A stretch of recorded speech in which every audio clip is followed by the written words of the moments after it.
Él, millonario. Ella, camarera, y dormía en su coche.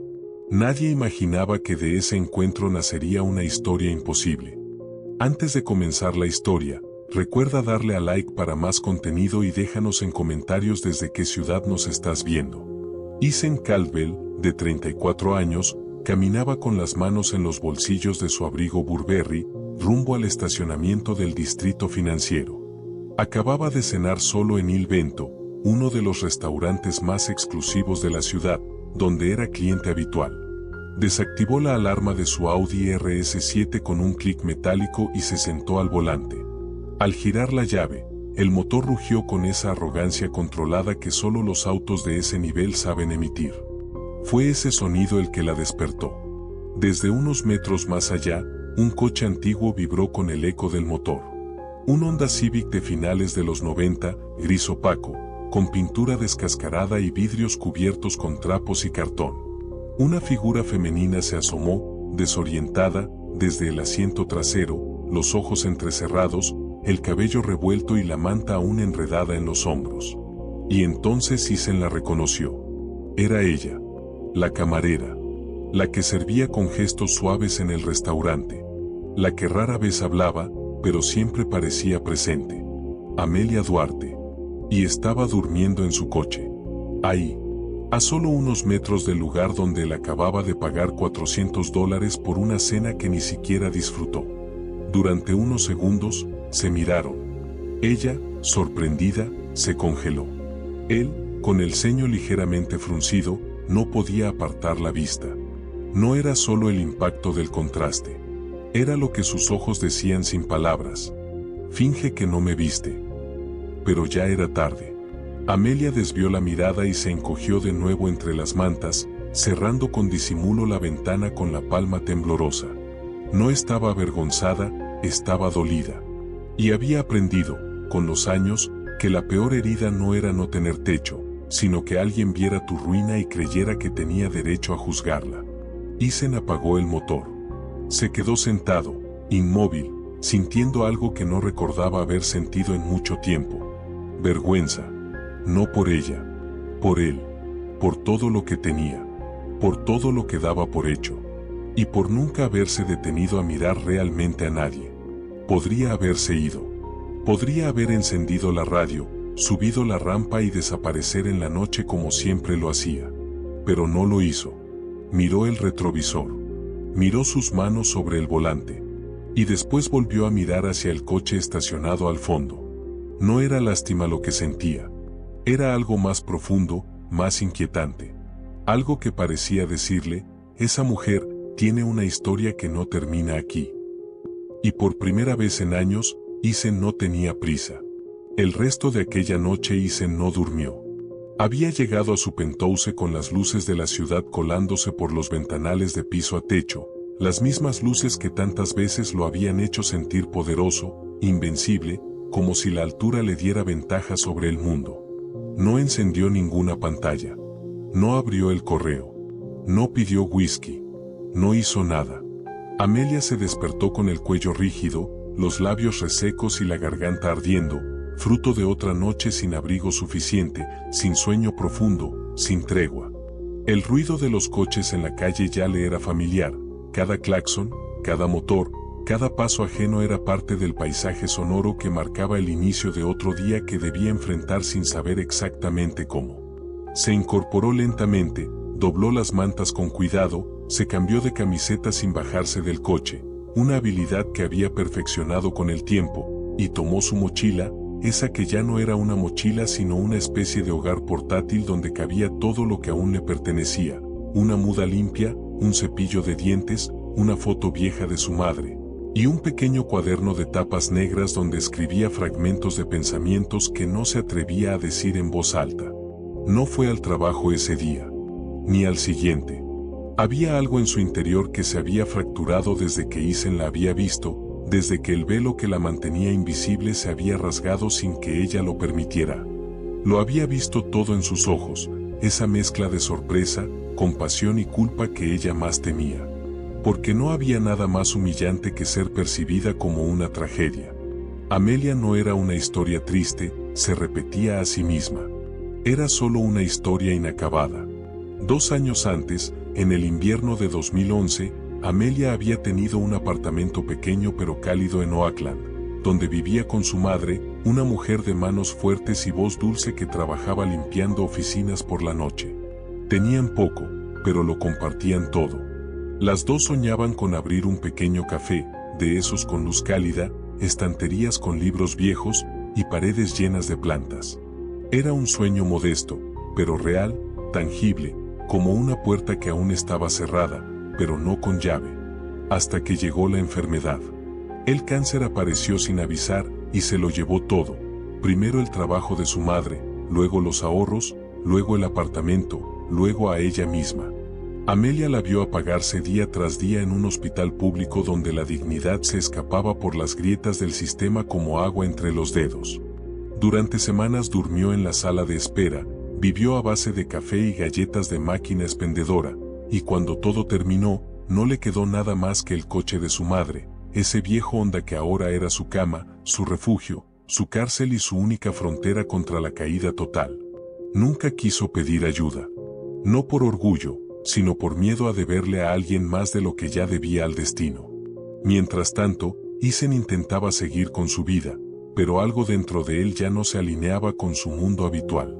Iba a reuniones donde se hablaba de crecimiento exponencial, de escalabilidad, de rondas de inversión multimillonarias, pero las palabras le sonaban huecas, lejanas, casi obscenas. Los rostros pulidos de los ejecutivos, sus trajes perfectamente entallados, sus risas medidas, le recordaban todo lo que había construido y todo lo que había dejado de sentir. Una tarde, sentado frente al ventanal de su oficina, con el Golden Gate perdido entre la niebla, recordó la frase que Amelia le había lanzado con los ojos más que con la voz: ¿por qué te importa? Esa pregunta, tan simple, tan brutal, había prendido fuego a algo que llevaba años escondido bajo capas de éxito y cifras: el dolor de no haber salvado a su hermana. Isen tenía una hermana menor, Claire, que se había perdido entre adicciones y silencios cuando él apenas estaba comenzando a triunfar. Él había estado ocupado, demasiado ocupado. Siempre con una excusa lista. Siempre con una reunión que no podía posponer. Cuando Claire murió en una clínica de rehabilitación a los 27 años, él había volado de regreso desde Londres con la sensación de haber llegado tarde a todo. Y ahora, frente a Amelia, ese fantasma regresaba con una nitidez feroz. No era su hermana, pero tenía esa misma mirada. Esa mezcla de resistencia y derrota que solo tienen quienes han peleado demasiado sin ser vistos. Fue entonces cuando Isen tomó una decisión. No una de esas decisiones que se anuncian con aplausos o comunicados de prensa. Fue una decisión íntima, silenciosa, una de esas que no se dicen en voz alta porque su valor reside en no esperar nada a cambio. Salió de su oficina, bajó al garaje, se subió a su coche, y condujo hasta aquel lugar donde la había visto por última vez. No sabía si estaría allí, ni qué diría si la encontraba. Solo sabía que no podía seguir ignorando la parte del mundo que dolía. No ahora que tenía un rostro, un nombre, una historia. Y cuando dobló la esquina del estacionamiento, la vio. Amelia estaba sentada en el capó de su coche, fumando un cigarrillo con los ojos perdidos en el cielo cubierto. Llevaba una chaqueta de lana con pelusas y los mismos jeans desgastados de la semana pasada. Parecía más cansada, pero también más real, más viva. Isen aparcó a unos metros. Bajó del coche. Caminó hacia ella sin decir una palabra. Amelia lo vio acercarse. Esta vez no se escondió. No desvió la mirada. Solo exhaló el humo lentamente y, con una voz seca, dijo: «Te dije que no necesitaba nada». Isen se detuvo a un par de pasos de distancia. La miró con una mezcla de ternura y respeto. No llevaba traje. No llevaba reloj. Solo unos jeans oscuros y una chaqueta sencilla que, por alguna razón, lo hacía parecer menos empresario y más hombre. «Lo sé», respondió con suavidad.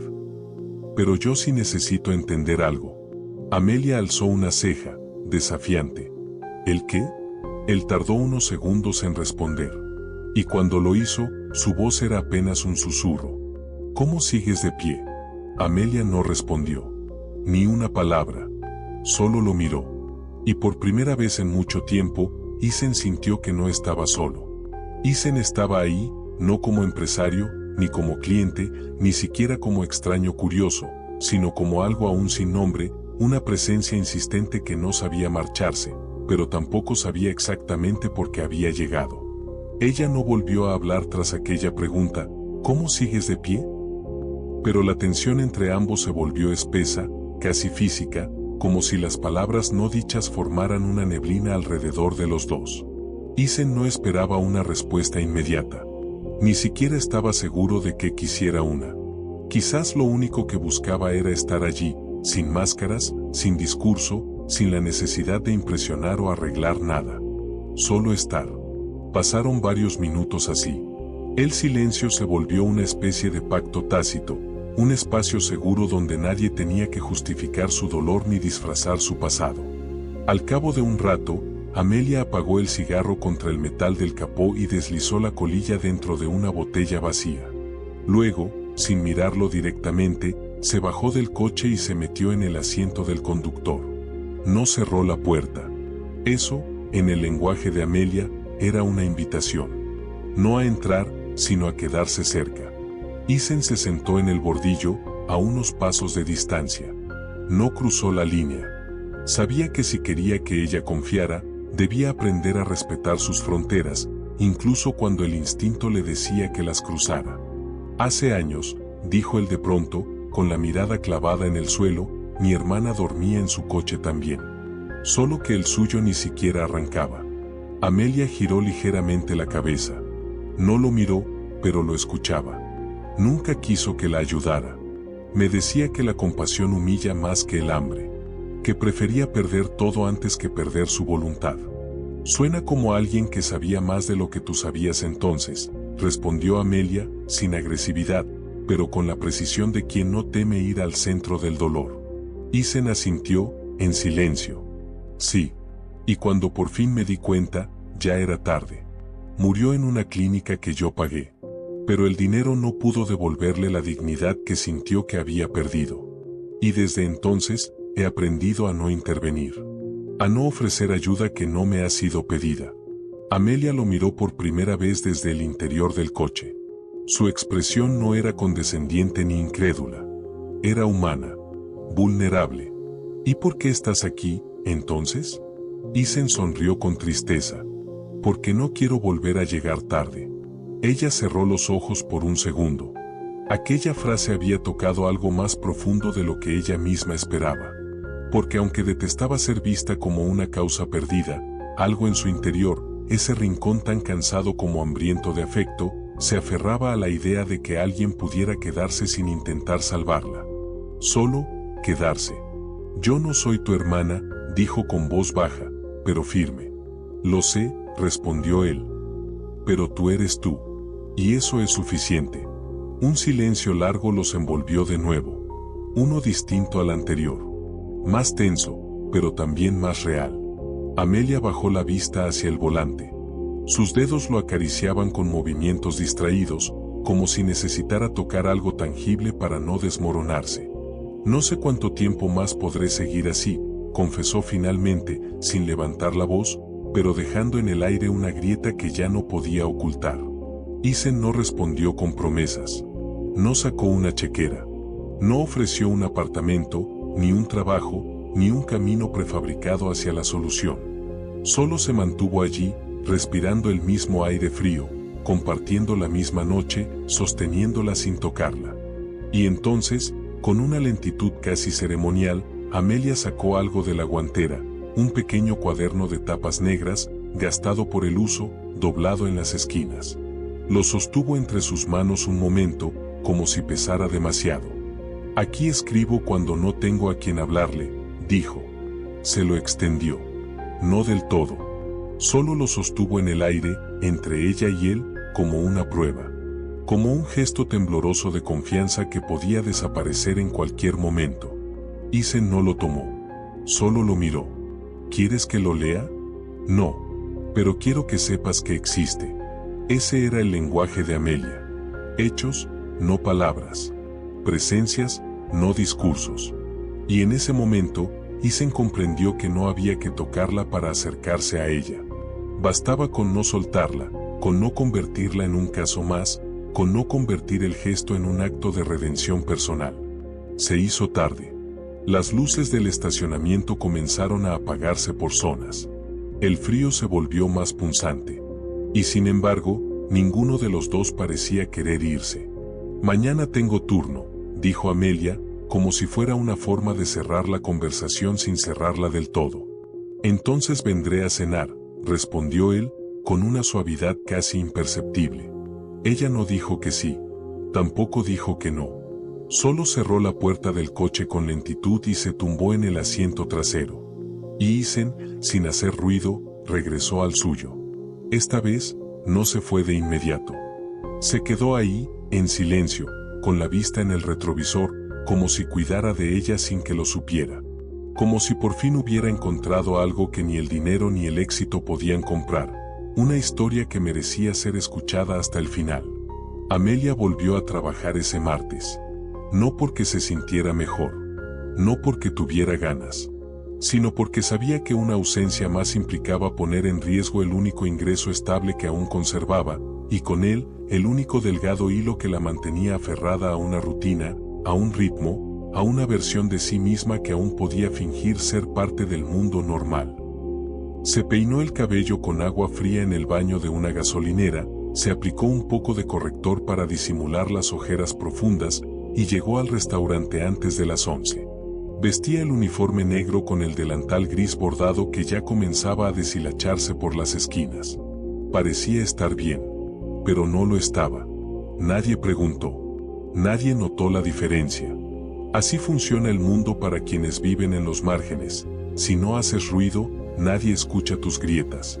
Isen llegó a las 8 de la noche. Solo. Como siempre. Pero esa vez no se sentó en la terraza ni en la mesa del fondo, sino en la barra, justo frente al pasillo que daba a la cocina, desde donde podía verla sin invadir, sin buscarla directamente. No intercambiaron palabras. No hubo gestos evidentes. Pero cada vez que Amelia pasaba cerca, sus miradas se rozaban como hojas en una corriente de aire leve. Había algo distinto en ella esa noche. Una mezcla de alerta y curiosidad. No podía dejar de preguntarse qué buscaba él allí, si era insistencia o ternura, si era lástima o algo que ni siquiera tenía nombre. Pero lo cierto es que Isen no miraba como quien quiere poseer. Miraba como quien necesita entender. Y ese matiz lo cambiaba todo. Pidió algo simple, sopa de cebolla, agua con gas y pan tostado. Comió en silencio, sin abrir el celular, sin mirar su reloj, sin demostrar impaciencia. Estaba allí, presente, como si ese espacio, esa pequeña burbuja de luz cálida y murmullos, fuera lo único que existía en ese momento. Al final de la cena, cuando Amelia pasó cerca para recoger una bandeja, él dejó sobre la barra un sobre blanco sin nombre, sin marcas, sin nada que pudiera sugerir un gesto de grandeza.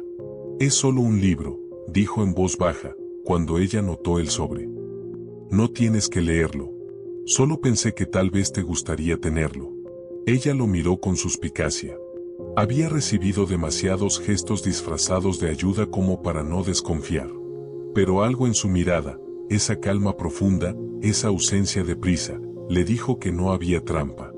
Así que tomó el sobre sin decir una palabra y siguió caminando como si no hubiera ocurrido nada. Cuando lo abrió, horas más tarde, ya dentro del coche, bajo la luz débil de un farol público que parpadeaba cada 10 segundos, encontró un ejemplar de Cartas a un joven poeta, de Rainer Maria Rilke. No tenía dedicatoria.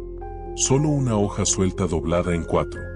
En ella, escrita a mano con una caligrafía sobria, Isen había copiado un fragmento.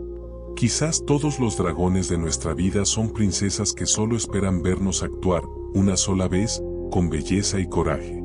Quizás todo lo terrible sea, en lo más profundo, algo desvalido que quiere nuestra ayuda. Ella cerró el libro despacio, como si cada palabra pesara más de lo que podía sostener en ese momento. No lloró. No sonrió. Solo apoyó la frente contra la ventana y se quedó allí largo rato, respirando despacio, tratando de entender por qué una frase escrita por un extraño hacía más ruido en su interior que todo lo que había vivido en los últimos meses. Desde ese día, Isen volvió cada noche. No hablaban. A veces solo se saludaban con un gesto leve de cabeza. Pero cada presencia era una palabra no dicha, cada silencio una confesión. Comenzaron a compartir gestos mínimos, una taza de café que ella dejaba en la barra antes de que él la pidiera, una servilleta con una nota breve, sabe mejor sin azúcar, escribió él un jueves, un libro nuevo dejado en la entrada trasera del restaurante, esta vez, Tokyo Blues, de Murakami. Pero el momento que más la desconcertó no fue ninguno de esos. Fue cuando, al salir del trabajo una noche especialmente fría, encontró su coche cubierto con una lona gris impermeable.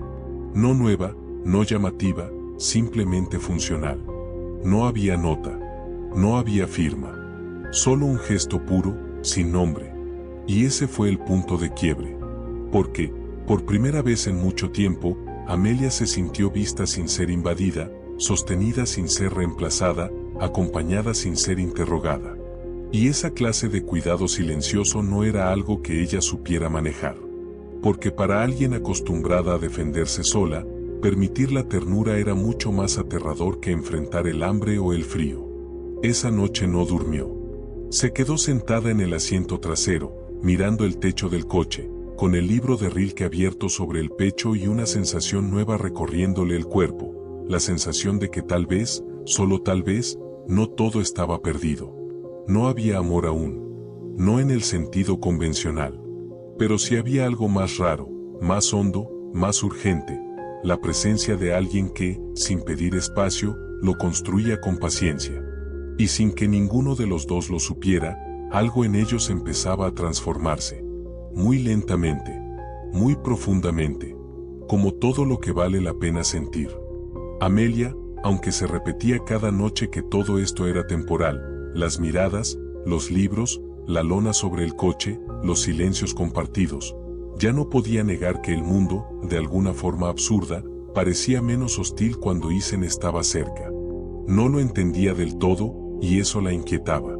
Estaba acostumbrada a desconfiar de lo inesperado, a rechazar las manos tendidas antes de que intentaran cerrar el puño. Durante años, había sobrevivido haciendo de su soledad un escudo y de su silencio un idioma propio. Y ahora ese idioma comenzaba a quedarse corto para nombrar lo que estaba sintiendo. Por su parte, Isen también empezaba a quebrar rutinas que había dado por inevitables. Las reuniones perdían interés. Los eventos sociales, donde antes se movía como pez en el agua, le resultaban ahora insoportables. Las conversaciones superficiales, las métricas, los balances, los planes de expansión, todo eso que antes le daba estructura, ahora le parecía una coreografía vacía, una especie de teatro sin guión que no sabía por qué seguía interpretando. En cambio, lo que ocurría entre él y Amelia, sin palabras grandes ni promesas ruidosas, le parecía más real que cualquier cosa que hubiera vivido en años. Una noche de jueves, después de una jornada especialmente larga para ella, donde soportó a clientes groseros, platos rotos y un turno extra sin aviso, Isen apareció como siempre, puntual y sereno. Amelia, agotada y empapada por la llovizna fina que no había cesado en todo el día, lo vio sentado en la barra, con el abrigo colgado del respaldo y un libro entre las manos. ¿Otro regalo?, preguntó ella con tono neutro, sin frialdad pero sin entusiasmo. Isen levantó la vista y sonrió con esa mezcla de cansancio y ternura que solo aparece cuando uno se siente en casa, incluso en medio de un lugar donde nadie lo espera. Hoy no. Hoy solo vine a verte llegar. Amelia alzó una ceja, divertida, pero también ligeramente desarmada por la honestidad de la frase. Durante años, había aprendido a detectar el subtexto detrás de las palabras, las intenciones ocultas, las carencias disfrazadas, los anhelos que se escondían bajo gestos generosos. Pero en Isen había una extraña transparencia, una forma de estar sin imponer, que resultaba desconcertante y, al mismo tiempo, profundamente reconfortante. Pues ya me viste, dijo finalmente. Estoy empapada, tengo las manos hechas trizas y creo que hoy sirvo más para espantar que para hablar. Isen dejó el libro sobre la barra y negó suavemente con la cabeza. Estás hermosa. Porque estás de pie. La frase no buscaba ser poética. No tenía pretensiones. Pero cayó sobre Amelia como una piedra lanzada en el centro de un lago en calma. El impacto fue sordo, pero las ondas que dejó siguieron expandiéndose mucho después de que ella se alejara con la bandeja vacía en las manos. Esa noche, cuando terminó su turno, encontró una bolsa pequeña en el asiento delantero de su coche. Dentro había un termo con café caliente, una manta térmica enrollada con cuidado y un pequeño paquete de vendas y crema para manos agrietadas. No había nota. No había firma. Pero ya no era necesario. Amelia apoyó la frente contra el volante y cerró los ojos. No lloró. Aún no. Pero por primera vez en meses, sintió que el cansancio no era un castigo, sino una consecuencia de estar viva. Y eso, en su mundo, ya era una forma de esperanza. Poco a poco, sin buscarlo, sin nombrarlo, comenzaron a encontrarse fuera del restaurante. No en citas, ni en lugares diseñados para la conquista, sino en esos territorios neutros donde las personas se revelan sin presión. Un banco en el parque a media cuadra del muelle, una librería de segunda mano que Isen frecuentaba desde antes de conocerla, una panadería de barrio donde Amelia solía comprar pan viejo con descuento al final del día. En uno de esos encuentros, mientras compartían un café humeante sobre un banco de madera descascarada, Amelia le preguntó algo que llevaba semanas queriendo decir. ¿No tienes miedo de que esto no sea suficiente? Isen no fingió no entender. No pidió explicaciones. ¿A qué te refieres? Preguntó con suavidad, sin apartar los ojos de ella. A nosotros, dijo sin adornos. A esto. A esta forma extraña de estar cerca. ¿Y si todo esto es solo una ilusión que se va a romper cuando alguno de los dos vuelva a su lugar? Isen respiró hondo, mirando las migas del pan sobre el envoltorio de papel. Luego la miró, largo, como si cada palabra que iba a decir tuviera que pasar primero por un filtro de verdad. He tenido muchas cosas en mi vida, Amelia. He tenido éxito, dinero, viajes, admiración, poder. Pero nunca había tenido esto. Esta paz. Este vértigo. Esta necesidad de quedarme quieto para que no se rompa. Y si es una ilusión, no me importa. Porque nunca algo tan frágil me había hecho sentir tan real. Amelia no respondió. No con palabras. Solo estiró el brazo, con torpeza, y colocó su mano sobre la de él, como quien toca por primera vez después de una larga sequía. No era un gesto romántico, ni una declaración. Era un gesto de supervivencia. Una forma de decir, estoy aquí. Todavía. Y en ese contacto leve, casi infantil, había más verdad que en todas las confesiones que habían evitado hasta entonces. Esa noche, ninguno de los dos volvió a casa como era antes. Isen se despertó con la certeza de que quería ver a Amelia. No porque necesitara respuestas, ni siquiera compañía. Quería verla como quien necesita comprobar que algo verdadero aún respira en este mundo. Ya no había una excusa clara para encontrarse.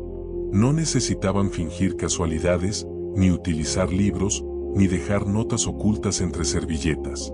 Su vínculo, construido a fuego lento y con más silencios que promesas, se sostenía por su propio peso, como esas plantas que crecen torcidas pero fuertes, buscando la luz sin pedir permiso. Esa tarde, quedaron en verse en la pequeña librería de Mission Street, esa donde las paredes olían a papel viejo y las baldas de madera crujían con el peso de los años. Isen llegó primero, como siempre, y esperó entre los estantes de poesía, acariciando las cubiertas como si fueran cartas sin abrir. Cada minuto que pasaba se volvía más denso. No por ansiedad, sino por expectativa. Como si su corazón, a fuerza de verla, hubiera aprendido a marcar el tiempo en función de su presencia. Amelia llegó 20 minutos después, caminando con paso firme pero los ojos encendidos por algo que Isen no supo leer de inmediato. No traía libros ni sonrisa. Traía pasado. Y el pasado, cuando llega sin aviso, no trae paz. Tenemos que hablar, dijo apenas lo vio, sin adornos, sin preámbulos, sin ternura. Su voz era la de alguien que ha sostenido algo demasiado tiempo y ya no puede con el peso. Salieron de la librería y caminaron en silencio hasta un parque cercano. El sol seguía brillando, como si no entendiera que había cosas que no podían convivir con la luz. Se sentaron en una banca de madera, lejos de la gente, lejos del ruido. Amelia apoyó los codos en las rodillas, entrelazó los dedos y respiró hondo, como si intentara ordenar en palabras un dolor que aún no sabía pronunciar. Hoy en la mañana fui al buzón del restaurante, comenzó, sin mirarlo. Había una carta. De alguien que no veía hace más de un año. Isen no preguntó. Esperó. Mi ex, dijo finalmente. El mismo que me dejó en la calle cuando mi madre murió. El que me dijo que me arreglara sola porque ya no era su problema. Ahora quiere volver a arreglar las cosas. Dice que puede ayudarme a salir de esto. Que tiene un apartamento. Un trabajo. Que todavía me quiere. Las palabras no eran lineales. Salían como podían, empujadas por una mezcla de rabia, vértigo y miedo. ¿Y tú? Continuó, ahora mirándolo directamente, con los ojos llenos de esa transparencia brutal que solo tiene quien ha perdido demasiado. Tú estás aquí. Tú me has dado más paz en un par de semanas que él en 2 años. Pero yo no sé qué hacer con esto. No sé cómo confiar. No sé cómo quedarme quieta sin prepararme para correr. Isen tragó saliva. No respondió de inmediato. Porque entendía que cualquier frase podía sonar a promesa, y las promesas, cuando se dicen antes de tiempo, pueden ser trampas disfrazadas de ternura. ¿Qué quieres hacer tú?, preguntó, sin suavizar la voz pero sin cargarla de exigencia. Amelia cerró los ojos. Los mantuvo así unos segundos. Luego los abrió, y habló con una firmeza dolorosa. Quiero quedarme. Pero no sé si puedo. No porque no quiera, sino porque tengo miedo de destruir lo poco que aún queda de mí. El silencio que siguió no fue incómodo. Fue necesario. Una pausa real. Un espacio para que cada palabra encontrara su lugar. Isen la miró con esa mezcla de respeto y vulnerabilidad que ya era su forma de querer sin decirlo. Y entonces, sin apartar los ojos, dijo: no tienes que prometer nada, ni quedarte, ni explicarme. Pero si algún día decides irte, solo te pido una cosa, que no te vayas pensando que yo esperaba salvarte. Amelia bajó la vista. Y por primera vez, sus ojos se llenaron de lágrimas. No lágrimas de culpa, ni de tristeza, sino de ese tipo de llanto que brota cuando alguien, al fin, ha sido comprendido sin condiciones. Se abrazaron. No como amantes, no como amigos, sino como dos sobrevivientes que, por un momento, encontraron calor donde no lo había. Se abrazaron como se abrazan los que han estado solos demasiado tiempo, y que ahora, aunque no lo digan, comienzan a sospechar que quizás, solo quizás, merecen ser amados sin tener que pelear por ello. Pero el mundo, como la marea, no espera a que los corazones terminen de latir. Siempre tiene sus propios planes. Y esa misma noche, cuando Amelia regresó a su coche, encontró en el parabrisas algo que no esperaba. Una notificación de remolque. El estacionamiento donde había dormido durante los últimos meses, ese rincón de anonimato que se había vuelto su único refugio, ahora era zona de demolición. Tenía 48 horas para mover su coche, o lo perdería. Amelia se quedó inmóvil, con la hoja en las manos y el corazón hundiéndose dentro del pecho. Porque sabía que no tenía a dónde ir. Sabía que el coche no arrancaba más de 15 minutos sin calentarse, y que su último sueldo ya estaba casi consumido en gasolina y pan. Sabía que esta vez no podía sola. Y por primera vez desde que su vida se derrumbó, pensó en llamar a alguien. No por debilidad, sino porque, por fin, había alguien a quien llamar. Amelia la sostuvo entre los dedos como si fuera una hoja de otoño recién caída, frágil, quebradiza, inevitable. El papel no pesaba más de unos gramos, pero en su cuerpo se sentía como un saco de piedras, recordándole que, incluso cuando la vida parecía ceder un poco de luz, la oscuridad seguía al acecho. Estuvo allí, de pie, durante varios minutos. No lloró, no gritó, no hizo nada de lo que alguien esperaría. Solo se quedó mirando el coche como se mira una casa antes de un incendio inminente, sabiendo que nada de lo que haya dentro podrá ser salvado del todo. Y entonces, por primera vez en mucho tiempo, el orgullo no le bastó. La autosuficiencia no alcanzó. La soledad ya no era un refugio, sino una carga. Marcó el número de Isen con los dedos temblorosos, como si cada dígito fuera una barrera vencida. Cuando él contestó, con esa voz suya que siempre parecía estar a medio camino entre la calma y el asombro, Amelia no dijo más de 3 palabras: ¿puedes venir ahora? No necesitó explicar nada. Isen no hizo preguntas. No ofreció soluciones antes de llegar. Solo dijo que salía de inmediato. 34 minutos después, su coche se detuvo frente al viejo Honda. Amelia no se movió. No corrió a su encuentro. No hizo drama. Solo estaba allí, de pie, con los brazos cruzados y la mirada tensa, como si todavía no se permitiera creer que alguien realmente vendría por ella sin condiciones. Isen bajó del coche sin apresurarse. Caminó hacia ella con paso firme, sin mirar el papel en el parabrisas, sin fijarse en el estado del coche, sin permitir que ningún detalle lo distrajera del hecho esencial. Ella lo había llamado. Y él estaba ahí. ¿Qué necesitas?, preguntó, sin disfrazar la pregunta con suavidades innecesarias. Amelia lo miró, con los ojos húmedos y la voz quebrada, pero aún erguida. Un lugar donde dormir. Solo por esta noche. Mañana veré qué hacer. Isen no dijo sí ni no.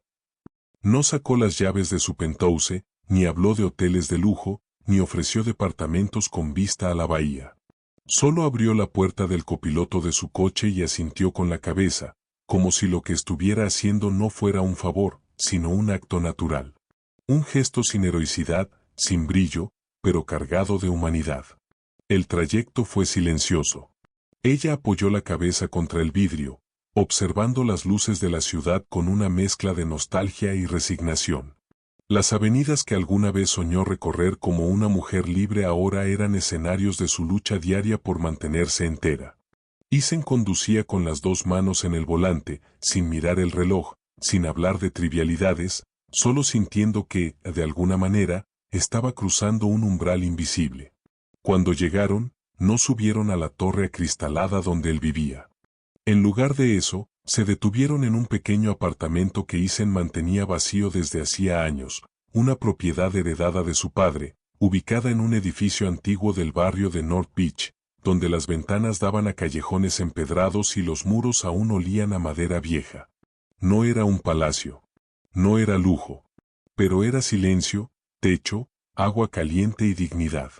Isen le dio las llaves sin ceremonia, dejó una bolsa con comida sobre la mesa, y se despidió sin mirarla demasiado, como si supiera que el respeto, esa noche, era dejarla sola. «Te veo mañana», dijo antes de cerrar la puerta, con una voz que no temblaba pero sí se abría. Amelia no respondió. Solo cerró los ojos cuando la puerta se cerró. Se quedó quieta en medio de aquella sala desnuda, con las paredes blancas y los muebles cubiertos por sábanas como fantasmas dormidos.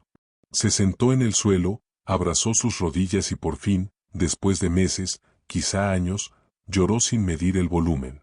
No por tristeza. No por pérdida. Lloró por el alivio inesperado de no tener que sostenerlo todo sola. Por el descubrimiento de que quizás, solo quizás, la fortaleza no siempre consiste en resistir, sino en permitir que alguien se quede contigo cuando todo se desmorona. La mañana siguiente no trajo soluciones mágicas. Ni contratos, ni cuentos de hadas, ni finales de película. Isen volvió con café y pan caliente, sin discursos. Se sentaron frente a la ventana, en silencio. Ella, aún con el alma remojada, y él, con esa presencia suya que ya no necesitaba explicación. «¿Por qué haces esto?», preguntó Amelia, sin mirarlo, rompiendo el pan con las manos. «No lo entiendo». Isen la miró largo, sin dramatismo, sin urgencia. «Porque no tengo miedo de quedarme», respondió. «Y porque tú, aunque no lo creas, tampoco deberías tenerlo». Ella tragó saliva. Miró el pan, luego el café, luego sus propias manos. Y dijo, por fin: «No tengo a dónde ir, Isen». Él sonrió, no con superioridad, sino con ternura absoluta. Entonces quédate. No como alguien que es salvada. Quédate como alguien que, por primera vez, decide quedarse sin huir. Amelia lo miró. Largo. Hondo. Y en ese instante, entre los olores del pan tibio, la luz suave de una mañana honesta y el eco de todas las noches que ya no volverían, supo que el amor, el real, el que no exige ni condiciona, no llega con promesas, ni relojes, ni escaleras de emergencia. Llega como un lugar. Como un cuerpo que no estorba. Como un silencio que no pesa. Y así, sin declararlo, sin siquiera besarse, se eligieron. Como solo se eligen quienes han conocido el abismo y, sin embargo, aún creen en los puentes. No se dijeron te amo. No se dijeron para siempre. Se dijeron aquí estoy, y eso, en su idioma, fue mucho más. Si esta historia resonó en lo más profundo de ti, déjanos tu me gusta. Escribe en los comentarios la palabra reencuentro para saber que la viviste hasta el final. Comparte este video con alguien que todavía cree en las segundas oportunidades y suscríbete al canal para descubrir más historias que tocan el alma y dejan huella. Antes de comenzar la historia, recuerda darle a like para más contenido y déjanos en comentarios desde qué ciudad nos estás viendo.